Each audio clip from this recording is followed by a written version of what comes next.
फेडरेशनने ज्यावेळी बैठक 2 दिवसापूर्वी बैठक घेतली,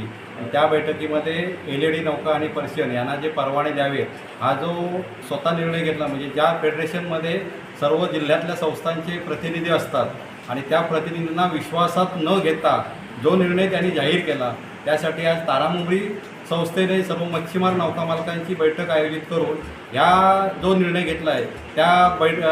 निर्णयाला आमच्या पूर्णपणे तारामुंबरी संस्थेच्या सर्व नौका मालक आणि संचालक मंडळाचा विरोध आहे। कारण LED पर्शियन ही पूर्णपणे घातक असल्यामुळे ह्याला सर्व मच्छीमारांनी कडाडून विरोध केलेला आहे।